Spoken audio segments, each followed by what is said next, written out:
ओम गुरुर्ब्रह्मा गुरुर्विष्णु गुरुर्देव महेश्वरा गुरुर्साक्षात् परम ब्रह्म तस्मै श्री गुरुवे नमः।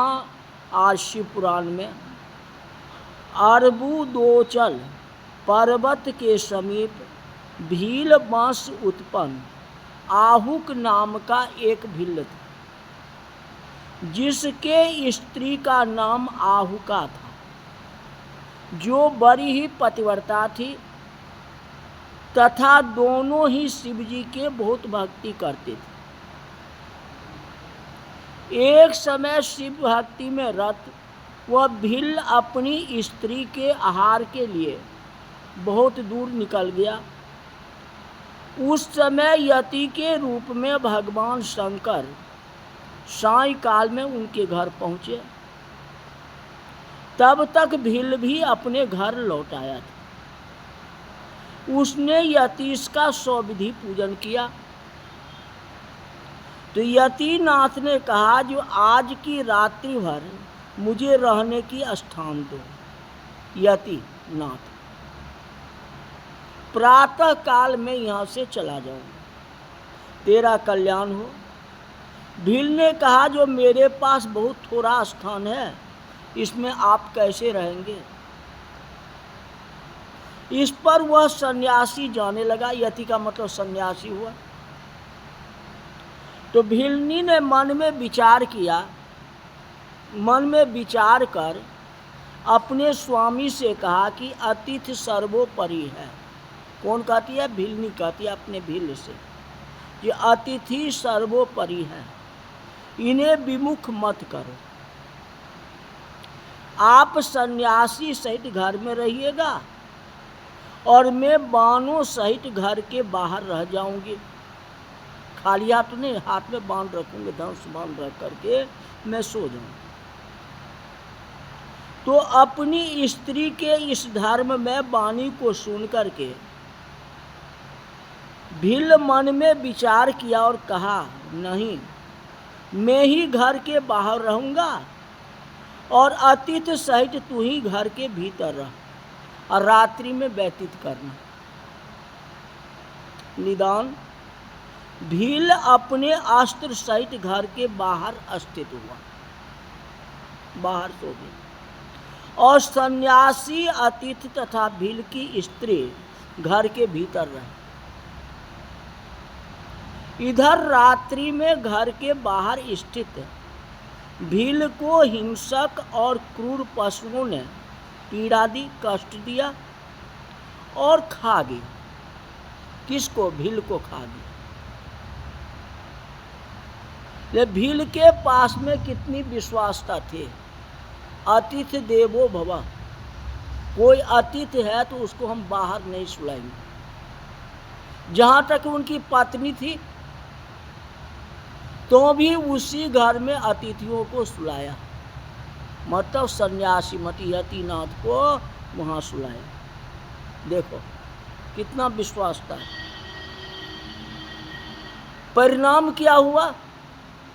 उसके प्राण निकल गए, जानवरों ने भक्षण कर लिया। प्रातः काल सन्यासी ने घर के बाहर आकर के देखा तो वनचारी भील को सिंह आदि भक्षण कर गए हैं। इससे उसे बहुत दुख हुआ। भिल्लनी भी दुखित हुई, परंतु स्वयं दुख से कातर रहते हुए भी उसने सन्यासियों को समझाया कि आप तकलीफ न करें। तकलीफ तो मेरे को हुई कि पति की मृत्यु हो गई, लेकिन आप तकलीफ न करें, क्योंकि अतिथि सेवा में प्राण भी विसर्जन करना सबसे बड़ा धर्म है। सबसे बड़ा अतिथि सेवा है। आखिर अतिथि की सेवा तो हो गई, आप हमारे यहाँ आए, आपका सम्मान तो हुआ। मेरा क्या है? मैं तो अग्नि में प्रवेश कर जाऊंगी और सती हो जाऊंगी। मेरे घर में कोई बच्चे तो नहीं है, कहने का मतलब। निदान चिता बनाकर वह उसमें जा बैठी। भगवान परीक्षा लिए थे ना। उसी समय शंकर जी प्रकट हो गए और धन धन कहा और वरदान देके दूसरे जन्म में अपने ही रूप वाला सन्यासी और स्वयं हंस रूप का संयोग दिया। फिर शंकर जी के वरदान से वह भील निषद नगर के राजा वीरसेन के यहाँ नल नाम से पैदा हुआ। वही भील जो है नल नाम से पैदा हुआ है और उनकी स्त्री विदर्भ नगर में राजा भीम के पुत्री दमयंती। नल दमयंती की कथा सुनते हैं ना, तो जितनी पतिव्रता भील और भीलनी थी उतने ही दूसरे जन्म में नल और दमयंती हुई। और नल दमयंती को भी कितना दुख हुआ, बहुत तकलीफ सहन की और पश्चात मुक्ति को प्राप्त हुई। नंदीश्वर लिंग रूप में वहाँ अचलेश्वर नाम से प्रसिद्ध हुए। उसी जगह जहाँ भील भीलनी को जो है वरदान दिए थे वहाँ अचलेश्वर नाम से प्रसिद्ध हुआ। और शिव जी ने वही हंस का रूप धारण किया। कथा विस्तार है नल दमयंती का, कोई कथा इसमें नहीं है, विस्तार से है, इसमें संक्षिप्त दिया हुआ। नल दमयंती का विवाह कराया। तो ये जो है संक्षिप्त कथा यतिनाथ हंस रूप अवतार का। अब ये भी रुद्री अवतार है। 10 रुद्र अवतार जो है इनमें इनका भी नाम है। दूसरा कृष्ण दर्शन अवतार। इक्ष्वाकु वंश में श्राद्ध देव की 9वीं पीढ़ी में राजा नभग का जन्म हुआ था, जिसके पुत्र नाभग और उनके विष्णु भक्त अम्बरीश हुए। अब उन्हीं अम्बरीश के पितामह नभग का चरित्र बताता हूँ। राजा अम्बरीश की कथा भागवत में और अम्बरीश के पितामह नभग की कथा शिव पुराण में। कहते जिसे स्वयं शंकर जी ने ज्ञान दिया था। जब नभग गुरुकुल में विद्या पढ़ने चले गए तो उनके भाइयों ने राज्य का विभाजन करवा के अपना भाग तो ले लिया, किंतु उन्होंने नभग का भाग भी हड़प लिया, छीन लिया। जब ब्रह्मचारी नभग सब वेद वेदांत पढ़ करके गुरुकुल लौटे तो अपना भाग मांगने लगे। तो भाइयों ने कहा जब विभाग करते समय हमें तो तुम्हारा ध्यान ही नहीं रहा, अब तो कुछ है ही नहीं, हम आपस में बांट लिए। कहते वो पिता के पास ही है, उन्हीं से तुम अपना भाग मांगो, हम लोग तो आपस में बंटवारा कर लिए। अब नभग पिता के पास जाता है। पिता ने कहा तुम्हारे भाइयों ने तुम्हारे साथ छल कर लिया, इसमें हम क्या कर सकते हैं, परंतु अब मैं तुम्हें एक उपाय बताता हूं जिसके करने से तुम्हारा दुख दूर हो जाएगा। संपत्ति तो नहीं मिलेगी लेकिन दुख तकलीफ जो है तुम्हारा दूर हो जाएगा।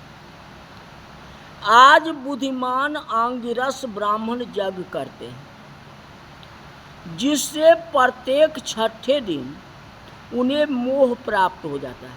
यज्ञ करते हैं और छठा दिन मोह प्राप्त होता है। इस प्रकार उनका यज्ञ पूर्ण नहीं हो पाता मोह के कारण। तुम विद्वान हो, वहाँ जाके तुम वैष्णदेव सूत्र को पढ़ के उनके यज्ञ को पूर्ण करा दो। यज्ञ पूर्ण होने पर वे ब्राह्मण स्वर्ग चले जाएंगे और वे संतुष्ट होकर तुम्हें अपना बचा हुआ धन दे देंगे। जिससे तुम सर्वदा के लिए संतुष्ट हो जाओ।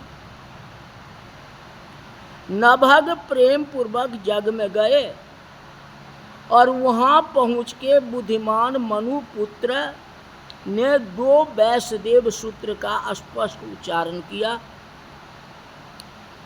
जग कर्म समाप्त होने पर अंगिरस ब्राह्मण अपने यज्ञ का अवशिष्ट धन नभग को देके स्वर्ग को चला गया। परंतु उसी समय शिव जी कृष्ण दर्शन रूप में प्रकट होकर बोले कि नभग, जग का अवशिष्ट धन तो मेरा है,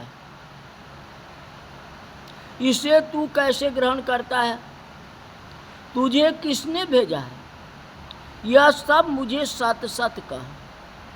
तो नभग ने उत्तर दिया कि इस धन को ऋषियों ने मुझे दिया है, यह मेरा धन है। आप कौन हैं जो मुझे रोकते हैं? यह सत्य वचन सुन के प्रसन्न आत्मा कृष्ण दर्शन ने कहा, हम दोनों के वाद विवाद में आपके पिता ही प्रमाण है। जाओ उनसे पूछो, जो पिता ने तुम्हें बोला है उनसे जाकर के पूछो, वे जैसा कहेंगे हम वैसा मान लेंगे। यह सुन नभग अपने पिता के पास पहुंचा और मनु श्राद्ध देव ने कहा कि वह पुरुष देवता शंकर जी हैं, जग में अवशिष्ट वस्तु उन्हीं का होता है। यदि वे कृपा करें तो तुम पा सकते हो। तुम वहां जाके उनकी स्तुति करो और अपने अपराध की क्षमा मांगो। वह अखिलेश्वर प्रभु शंकर जी जग के अधिष्ठदाता है। ब्रह्मा विष्णु आदि सब देवता सिद्ध और ऋषि उनके अनुग्रह से कृत होते हैं। तब नभग ने शंकर जी के पास पहुंचे और अपने अपराधों के लिए बार बार क्षमा मांगी तथा उनकी स्तुति करने लगे। तब शिव ने प्रसन्न हो नभग से कहा, मैं तुम्हारे प्रार्थना से प्रसन्न हूँ। तुमने प्रार्थना किया उसे मैं प्रसन्न हूँ। तुम विकार रहित हो, सब सुखों को भोगो और मेरी कृपा सहित इन ब्राह्मणों के साथ सद्गति को प्राप्त हो जाओ। ऐसा कह भगवान शंकर अंतर ध्यान हो गए। ब्रह्मा विष्णु और इंद्रादिक सब देवता उनको नमस्कार करके आनंद पूर्वक अपने धाम को चले गए। सो श्राद्ध देव भी अपने स्थान को गए। फिर अनेक सुखों को भोगते हुए अंत में शिवलोक को चले गए। तो कृष्ण दर्शन अवतार इसे ही कहा गया। उसके आगे अवधूतेश्वर अवतार।